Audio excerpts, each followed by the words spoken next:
Hello friends, welcome to English is Easy with Vishal. So in this video, we are going to start the history of Elizabethan age, which starts from 1516 to 1625. ठीक है, तो last video में मैंने इस Elizabethan age का poetry वाला section आपको पढ़ाया था। ठीक है, इस वीडियो में हम लोग इसका क्या कवर करेंगे, प्रोज वाला सेक्शन। और इस एज का जो सबसे बड़ा पोर्शन है वो है ड्रामा वाला पोर्शन, वो हम नेक्स्ट वीडियो में कवर करेंगे। तो इस वीडियो में हम लोग क्या पढ़ेंगे, इस एज के प्रोज क्या क्या लिखे गए और कौन इंपॉर्टेंट राइटर्स थे। इससे पहले की वीडियोस में हम लोग क्या कवर कर चुके हैं, 1400 से कह लीजिए 1515 तक। इस एज को हम लोग क्या बोलते थे, बैरन एज, मतलब इसमें कम बहुत लिटरेचर लिखा गया। और इसके ठीक पहले था जो कि 1340 से शुरू होता है, जब चाउसर की बर्थ होती है और जब चाउसर की डेथ होती है, दैट इज 1400। ठीक है, द एज ऑफ चाउसर। ठीक है, तो इस वीडियो में now we are going to start the prose section of Elizabethan age. Elizabethan age का प्रोज के ठीक पहले रिनेसांस का थोड़ा सा अर्ली जो है, एक क्विक रिवीजन कर लेते हैं। उस वक्त के राइटर थे सर थॉमस मूर, 1418 से लेकर 1535 तक जिंदा रहे। इनकी जो सबसे बेहतरीन वर्क है वो है यूटोपिया, 1516 में रिलीज हुआ था, पब्लिश हुआ था, और ये लैटिन में लिखा गया था। याद रखिएगा, क्वेश्चन में आता है, पब्लिशिंग ईयर आता है एग्जाम में एक्चुअली। ठीक है, और उसकी ओरिजिनल लैंग्वेज क्या थी। तो सोसाइटी की, एक सिविलाइज सोसाइटी के जो 3 ग्रेट वर्ड है, लिबर्टी, इक्वालिटी एंड फ्रेटर्निटी, ये इसी बुक से लिए गए हैं। ठीक है, एक दूसरा जो है काफी इंपॉर्टेंट प्रोज राइटर उस टाइम का, उसका नाम है रोजर एशम। रोजर एशम 1516 से 68 तक इनका बर्थ था। और ये क्वीन एलिजाबेथ जो थी, इस टाइम की जो क्वीन थी एलिजाबेथ, उनके ट्यूटर भी रह चुके हैं, उनके घर जाते थे उनको पढ़ाने के लिए। ठीक है, he was a great educationist. और इन्होंने एक बुक लिखी, इस बुक का नाम था टैक्सोफिलस। अच्छा, ये टैक्सोफिलस के बारे में तुमको आपको बता देता हूँ। टैक्सो क्या होता है, इस आपने वर्ड सुना होगा टेक्सटाइल। टेक्सटाइल क्या होता है, जो कपड़े को बोलते हैं। तो टैक्सो मतलब होता है कपड़ा, और फिलस मतलब होता है पैर करने वाला। तो जो वीव करने वाले हैं, ठीक है, उनको पसंद करें। अब देखिए, बट इसका वीविंग से कोई लेना देना नहीं है, इसका लेना देना किससे है, शूटिंग से, मतलब तीरंदाजी से, आर्चरी से। ठीक है, ARCHERY, तो आर्चरी से इसका लेना देना है। अब हो सकता है कि सुई का और आर्चरी का में जो हम लोग यूज करते हैं एरो, उसका शेप सेम होता है, इसकी वजह से इन्होंने इसका ये नाम रखा। तो इसका जो दूसरा नाम है टैक्सोफिलस का, वो क्या है, द स्कूल ऑफ शूटिंग, जो 1545 में रिलीज हुआ था। और ये भी एग्जाम में आया हुआ क्वेश्चन है कि the school of shooting which is also known as Toxophilus किसने लिखी है। ट्रीटाइज है in which he discusses the benefits, the moral and philosophical aspect of archery, कि कैसे इस गेम को हम लोग बहुत अच्छे से कर सकते हैं और हमारा दिमाग, शरीर, सब कुछ क्या होना चाहिए, बैलेंस्ड होना चाहिए जब हम इस गेम में खेलने उतरे। ओके, उसके बाद इनका जो दूसरा वर्क है वो क्या है, वो द स्कूल मास्टर है, जो इनका एजुकेशन की लाइफ का पार्ट था, और उसी से इन्होंने इस पार्ट को लिखा है। और ये एक तरह का लेक्चर है इनका, कि कैसे यंग लोग अपने इंटेलेक्चुअल लेवल को बढ़ा सकते हैं, कैसे पढ़ाई करनी चाहिए, इस तरह की। इसके बाद अब हम लोग एलिजाबेथन के प्रोज में सबसे इंपॉर्टेंट चीज है एसेज। उस वक्त ऐसे फैशन में आए थे, और उनको फैशन में लाने का नाम था माइकल मॉन्टेग्नी, नाम का एक बंदा था, फ्रांस का रहने वाला था, और उसने एसेज की शुरुआत की थी। और उसको इंग्लिश में लिखने का काम फ्रांसिस बेकन ने किया था। ठीक है, तो ऐसे का क्या होता है, एक तरह का हम लोग एक डेफिनेशन देख लेते हैं, अ शॉर्ट प्रोज कंपोजिशन मोर और लेस इनकम्प्लीट। तो ऐसा कोई भी ऐसे नहीं होता कि हाँ ऐसे में यहाँ किससे आज बात खत्म हो गई, अब इसके आगे कुछ नहीं लिखा जा सकता। Of course we can start any essay from the end, it may be written on any subject under the sun, मतलब ऐसा कुछ भी चीज जिसके बारे में आप सोच सकते हैं, उसके बारे में एक ऐसे लिख सकते हैं। ठीक है, तो कुछ भी आपके दिमाग में आ रहा है, उसके ऊपर एक ऐसे लिख सकते हैं, एक पेन से लेके एक प्लेनेट तक। The year 1597 when Bacon published, Francis Bacon, the father of English essays, I repeat, the father of English essays बोलते हैं किसको, फ्रांसिस बेकन को। और फादर ऑफ एसेज किसको बोलते हैं, Montaigne. Bacon published his 10 essays, marks the beginning of essay writing in English literature। कब publish हुआ, 1597 में। तो चलिए आप फ्रांसिस बेकन के बारे में पढ़ते हैं। सर फ्रांसिस बेकन कब पैदा हुए, 1561 में और 1626 में इनकी डेथ हो गई। Bacon, he was a versatile genius. Achievements occupies a dominant place in English prose. पहली बुक का नाम क्या था, The Advancement of Learning, 1605, History of Henry VII। अब देखिए, मैंने आपको बताया था शेक्सपियर ने भी बहुत सारी हिस्ट्री लिखी है हेनरीज की।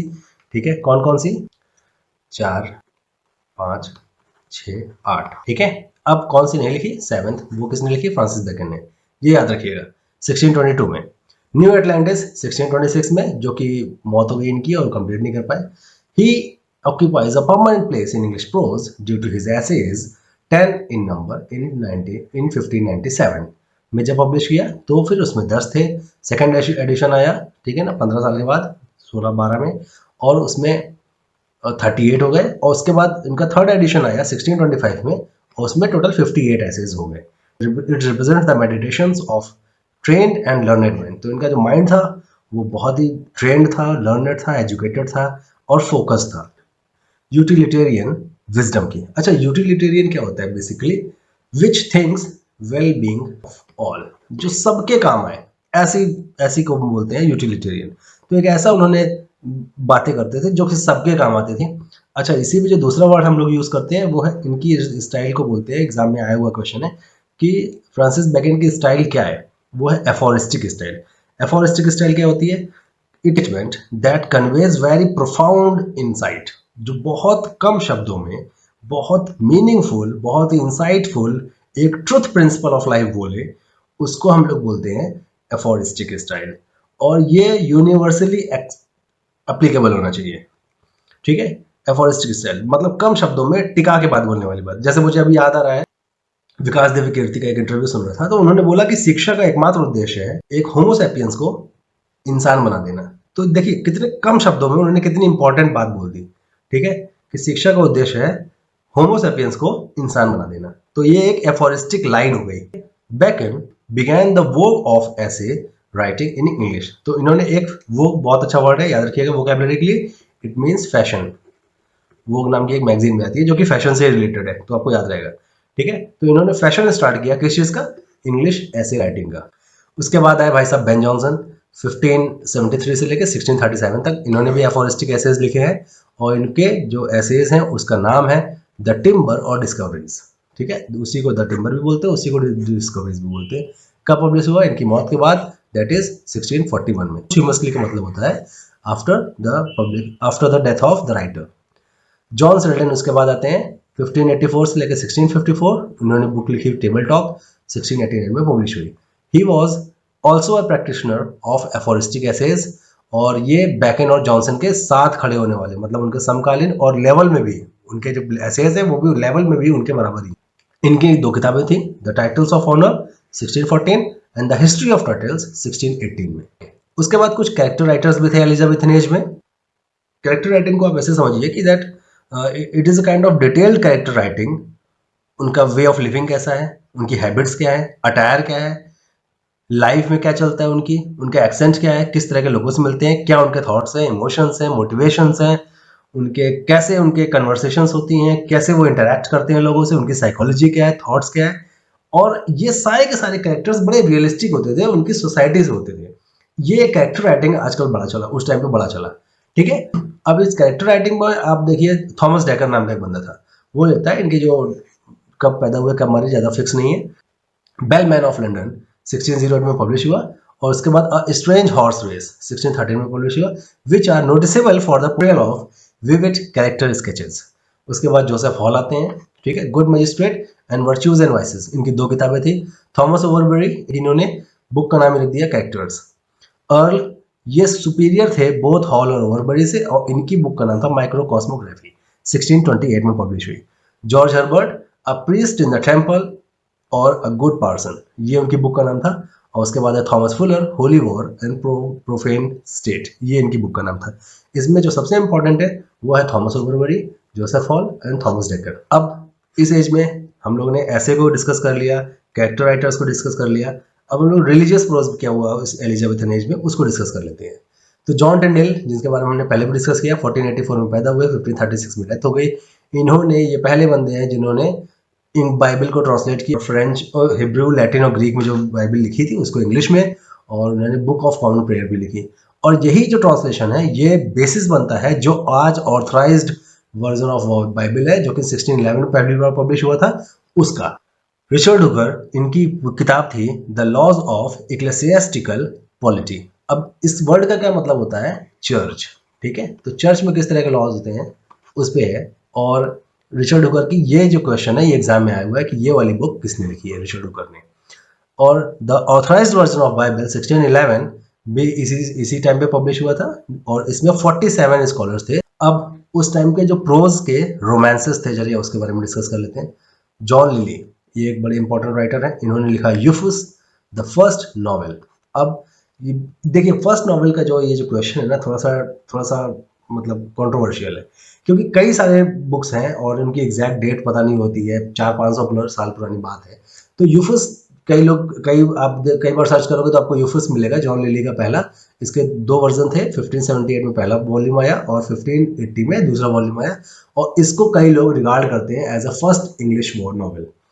उसके बाद द सर फिलिप सिडनी, इनके मैं आपको एक स्पेशल वीडियो बना के दूंगा सिर्फ इनकी लाइफ के ऊपर, ठीक है। इन्होंने प्रोज रोमांस लिखा था, आर्केडिया 1519 में पब्लिश हुआ। और उसके बाद है रॉबर्ट ग्रीन। रॉबर्ट ग्रीन भाई साहब लाइफ में सिर्फ इसलिए फेमस है क्योंकि इन्होंने क्रिटिसाइज किया था शेक्सपियर को, जिनकी पूरी दुनिया तारीफ करती है। और इनकी बुक का नाम था पेंडोस्टा 1588 में, और ये यूनिवर्सिटी विट्स के पार्ट भी थे। और उसके बाद उन्होंने मैमिला भी लिखा, मैनाफोन भी लिखा, 1589 में पब्लिश हुआ। मॉर्निंग ऑफ द गारमेंट 1590 में पब्लिश हुआ। नेवर टू लेट 1590 में पब्लिश हुआ। तो ये किताबें उतनी फेमस नहीं हुई जितना वो इस बात को फेमस हो गए कि मतलब ये जो शेक्सपियर है ये बहुत अच्छा राइटर नहीं है, ये बोल के। थॉमस लॉज, इन्होंने रोसलिंड लिखा, और यही रोसलिंड, ठीक है, शेक्सपियर की एज यू लाइक इट का एक सोर्स है। इसी को बेस करके इन्होंने, इसी को पढ़ के इन्होंने एज यू लाइक इट को लिखा है। थॉमस नैश, अब इन्होंने एक बुक लिखी थी 1558 और 1628 में इनकी डेथ हो गई।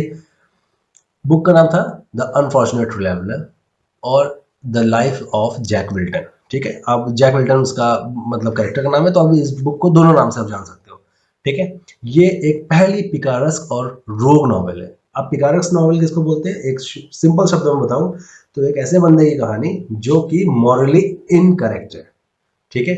जो आवारा है, सड़कों पे घूमता है, उसकी लाइफ में क्या होता है, ठीक है, उसके लिए हम पिकारेस्क नॉवेल पढ़ते हैं। रोग एक वैसा वर्ड है निगेटिव, इसका मतलब होता है धूर्त मक्कार, फ्रॉड, ठीक है। अच्छा, रॉबर्ट बर्टन 1576 में पैदा हुए, 1640 में इनकी डेथ हो गई। द एनाटॉमी ऑफ मेलैंकोली इनकी बुक का नाम है, ये एक फिलोसॉफिकल वर्क है। इन्होंने प्रिंसिपल लाइन, ये बहुत बड़े एक सेलर थे, तो इन्होंने कई सारी अपनी किताबें लिखी, Principal Navigations, Voyages and Discoveries of English Nation. Samuel Purchas, ये भी बहुत बड़े सेलर थे, इन्होंने पिलग्रिम्स, लिटरेचर ऑफ ट्रैवल, ये दोनों लिटरेचर लिखते थे, किसका, ट्रैवलिंग का, ट्रैवलॉग। और Philip Sidney, the defence of poesy, जिसमें इन्होंने पोइट्री को डिफेंड किया हुआ है, prose writing of the Elizabethan age. In the next video, we are going to discuss the very important section, that is the drama of Elizabethan age. और वहाँ पे हम डिस्कस करेंगे द ग्रेट शेक्सपियर को। Thank you so much, God bless us all.